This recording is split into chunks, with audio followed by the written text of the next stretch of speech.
Alex Svetsky and I just locked ourselves in an Airbnb for about 4 days in Austin a couple weeks ago.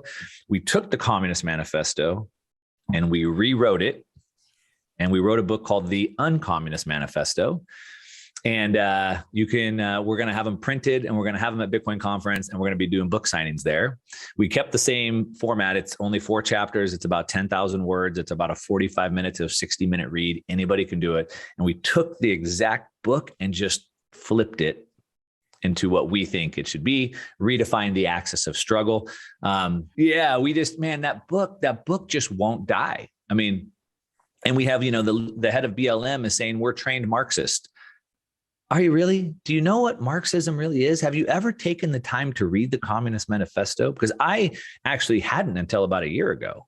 And when I read it, I was like, how could anybody take this seriously? Like, this is pure evil.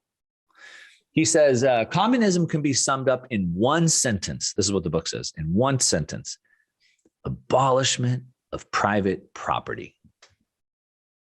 Wow, really? That's the whole book summed up?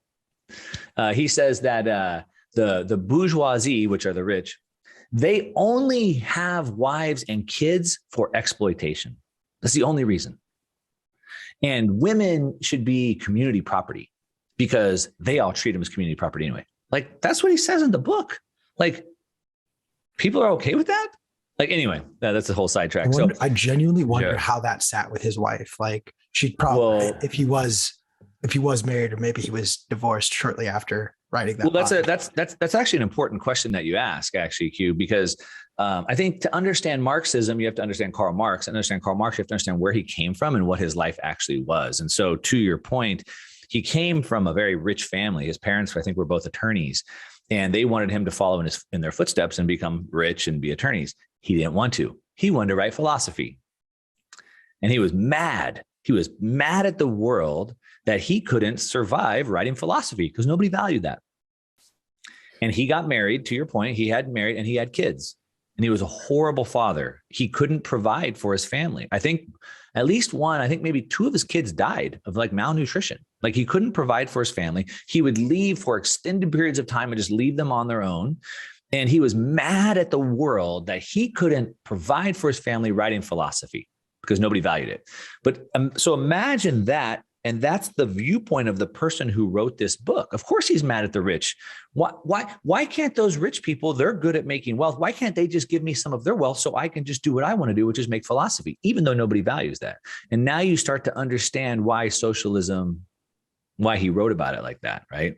It was also during the time of the Industrial Revolution. So the world was just coming from farms into cities and factories. And I would imagine at the beginning of that Industrial Revolution, there was a big shift in the world where people lived as like communal on farms as families. And then they started working in factories. And then, on a farm, my father grew up on a farm. On a farm, everybody works, right? The 5-year-old kids are out there milking cows or whatever it is. And so you would imagine that when those farm families moved to the cities to work in factories, probably the whole family went to work in the factory as well, right? So the whole family was just there working because the whole family always worked. And then also I would imagine that it was probably pretty dangerous. They had just invented machinery. Like, it probably didn't work super good. It was probably dangerous. There was probably accidents happening. So he was also writing it from that lens. And at that time, the people with the capital were able to bring these farmers in, and maybe there was some exploitation. But that's not how it turned out, right? And so he wrote it in a period of time coming from a mad at the world standpoint, and at a time when this Industrial Revolution was happening. But anyway, the book won't die today. Yeah, the irony is, like, the whole Industrial Revolution, none of that would have happened without the ownership of private property. Like, no civilization can prosper without it. So it's super interesting stuff. Yeah, it is. And so he defined the struggle. And so all humans struggle. And Alex and we really hit on this. Like, all humans struggle. Like, there's finite resources, right? And limited time, right? We all struggle. But he outlined the struggle between 2 classes, right? The rich and the poor. We redefine the axis of the struggle. And we labeled the struggle as the struggle between the individual and the collectivist, trying to always co-opt them and assign them to groups. That's the struggle.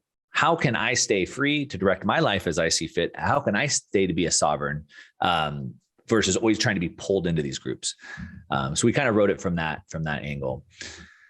Another big misconception is that people think that he wrote that book more as like an observation. Someone told me that the other day, and I was like, no. He wrote this as a call to arms. He finishes the book, "Workers of the world, unite." That's what he said. That was his call to arms, which is pretty funny. It's actually pretty ironic where you have a nation like Canada going full socialist, and now you have the workers of Canada uniting, and they're not happy about it.